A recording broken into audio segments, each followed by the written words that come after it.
প্রিয় বন্ধুরা, আমরা এসে গেছি সেন্টোসা পালোয়ান গ্রিন সি বিচ। আপনারা দেখতে পাচ্ছেন অসাধারণ দৃশ্য। সামনে সমুদ্রে সারি সারি জাহাজ। সৌন্দর্য কাকে বলে নিজের চোখে না দেখলে বোঝা যাবে না এই সৌন্দর্য। আসলে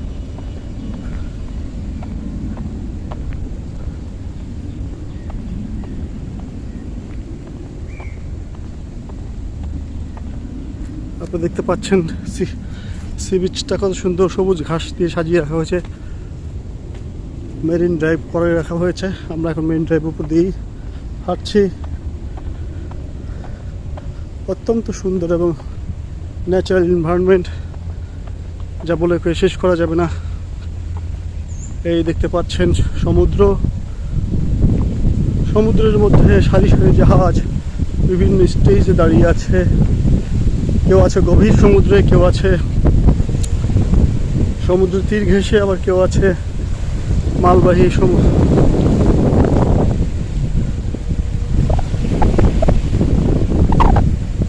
নিশ্চয়ই আপনারা সমুদ্রের কুলুকুলু ধ্বনি শুনতে পাচ্ছেন, দেখতে পাচ্ছেন। এ হচ্ছে সিঙ্গাপুরের সেই সমুদ্র, যে সমুদ্রের তীর ঘেঁষে সিঙ্গাপুর। আপনারা জেনে থাকবেন যে সিঙ্গাপুর একটি দ্বীপরাষ্ট্র। এর চারিদিকেই সমুদ্র। এক পাশে মালয়েশিয়া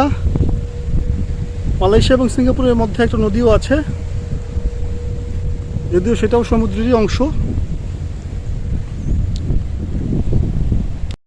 এই সেন্টোসা সি বিচ, এটা এমন একটা সি বিচ যার পারে আসলে আপনি মানসিকভাবে যদি অসুস্থ থাকেন তাও সুস্থ হয়ে যাবেন। এত সৌন্দর্য এবং এত সুন্দর প্রাকৃতিক দৃশ্য। মানুষের যে মানসিক অশান্তি, মানসিক অসুস্থতা, সেটা থেকে বেরিয়ে আসার জন্য যখন ডাক্তাররা বলে ঘুরে আসুন দূরে কোথাও প্রকৃতির মধ্যে, এই জন্যই বলে। আসলে আমার নিজেরও মনটা খারাপ ছিল, মনটা ভালো হয়ে গেল এই প্রাকৃতিক দৃশ্য দেখে। আপনারা দেখতে পাচ্ছেন তিনটে সুন্দরী সিঙ্গাপুরি মেয়েরা বসে আছে। Singapore ocean, many ships in the sea.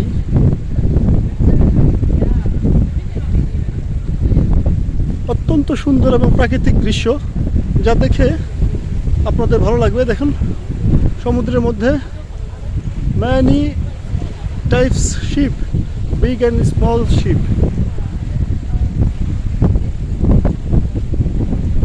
এগুলি সাধারণত সেই জাহাজ যেগুলোতে মাল টানে এক দেশ থেকে আরেক দেশে।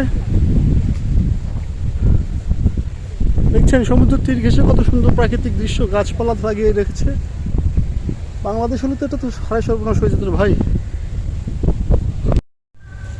বন্ধুরা, আমরা এখন সমুদ্রের তীর ঘেঁষা জঙ্গলের ভিতরে ঢুকছি, যেখানে সারি সারি বিভিন্ন প্রকারের গাছ, ডাব গাছ, পাইন গাছ, আরও বিভিন্ন ধরনের ফলের গাছ দেখা যাচ্ছে। আপনারা দেখতে পাচ্ছেন। আমি এবং আমার সাথে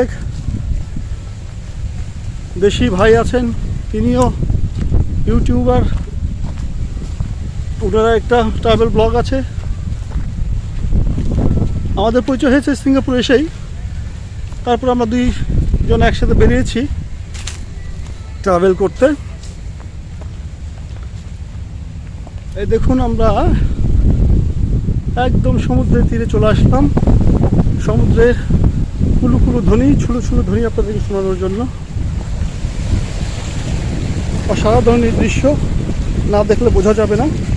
আমি কিন্তু অত্যন্ত ঝুঁকি নিয়ে পাথরের উপর পাথর পাড়া দিয়ে, এই দেখুন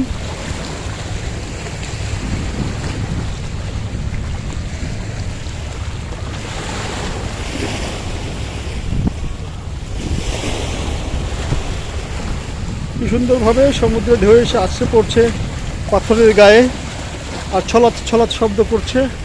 আপনারা দেখতে পাচ্ছেন অসাধারণ সেই দৃশ্য। সমুদ্রের তীরে এই কি গাছ ঠিক চিনতে পারছি না, অনেকটা মেহেন্দি গাছের মতো দেখা যাচ্ছে। I am not sure. পাচ্ছেন পাথরের সাথে বাড়ি খাচ্ছে সমুদ্রের ঢেউ, অন্যরকম একটা দৃশ্য যা দেখতে সত্যি অসাধারণ। সোহেল ভাই বলছিল যে এখানে বসে থাকলে অসুস্থ মানুষ নাকি সুস্থ হয়ে যাবে।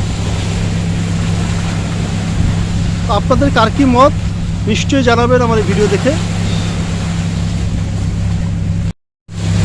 সোহেল ভাই বলছে এখানে বসে যে আমরা যে এত কষ্ট করে বিমানে চড়ে এত টাকা খরচ করে এত ডলার খরচ করে এই সি বিচে এসে বসেছি, তাতে করে আমাদের টাকাটা উসুল হয়ে গেছে। বন্ধুরা, আমার কাছেও তাই মনে হচ্ছে। এত সুন্দর একটা সমুদ্র তীরে বসে ঠান্ডা বাতাসের মধ্যে আমরা যে এনজয় করছি, এটা আসলেই অসাধারণ। আমরা একটা গাছের তলে বসে আছি সমুদ্র তীরে, গাছটার নাম কি আমরা জানি না, তবে দেখতে পাচ্ছেন গাছের ফাঁক দিয়ে ওই যে সমুদ্রের মধ্যে জাহাজ যাচ্ছে, একটা হলদে কালারের জাহাজ। ওটা অবশ্য এই ইন্দোনেশিয়া থেকে যারা সিঙ্গাপুরে আসে তাদের জন্য যাচ্ছে, এবং সিঙ্গাপুর থেকে ইন্দোনেশিয়াতে যারা যাতায়াত করে এই শিপ ক্রুজ শিপগুলোই মূলত তাদেরকে নিয়ে যাতায়াত করে থাকে। আমাদের ইচ্ছে ছিল যে আমরা ইন্দোনেশিয়া যাব, কিন্তু বাংলাদেশিদের চরিত্র এত ভালো যে বাংলাদেশে যেখানে যায় সেখানেই ক্যাচাল করে, আর যার কারণে এখন আমাদের অন অ্যারাইভেল ভিসা বন্ধ করে দিয়েছে।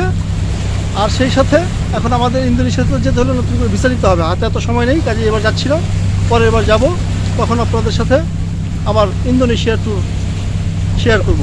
ততক্ষণ পর্যন্ত ভালো থাকেন, বাই।